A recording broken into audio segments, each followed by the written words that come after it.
जय श्रीकृष्णा, दंडत प्रणाम. जय शिवराय, जय स्वराज, जय स्वदेश. मित्रांनो, आज करोडो लोकांची समस्या आहे पित्ताशमरी. म्हणजे पित्ताशयामध्ये स्टोन होत असतो, दगड होत असतो किंवा राळ होत असते. बऱ्याच जणांना ही समस्या आहे. त्या समस्येचं समाधान आपल्या ऋषीमुनींनी, साधू संतांनी आणि आपल्या पूर्वजांनी पहिलेच शोधून ठेवलेलं आहे. फक्त आपल्याला माहीत नाही. ते आज आपल्याला समजून घ्यायचं. काय करायचं बघा. मुळा तुमच्या आमच्या प्रत्येकाच्या आसपास किंवा घरात असला पाहिजे.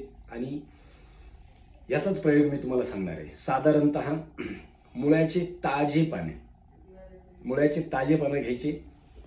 अर्धा ते एक कप, हो, अर्धा ते एक कप त्याचा रस काढायचा आणि तो सकाळी रिकाम्या पोटी प्यायचा. सकाळी रिकाम्या पोटी, बरोबर, दररोज प्यायचा. त्याच्यानंतर मुळ्याची,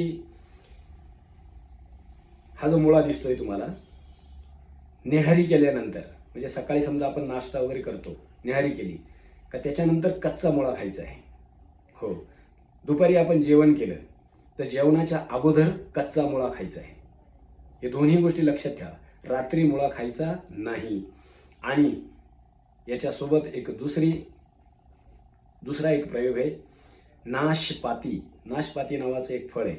ते फळ तुम्ही दिवसभर जे आहे 2-3 वेळा तरी खा. कधीही खा, रिकाम्या पोटी खा, जेवणानंतर खा, नाशपाती खा. सगळ्या समस्येचं समाधान होईल. काहींच्या पित्ताशयामध्ये पूर्ण पित्ताशय भरले. हो, हा प्रयोग 100% त्यांना त्या समस्येतून मुक्त करेल. तुम्ही स्वतःही करा, इतरांना करा, सगळ्यांना सांगा. अनावश्यक ऑपरेशन करू नका. जय हिंद, जय भारत. सगळे स्वस्थ राहा, मस्त राहा.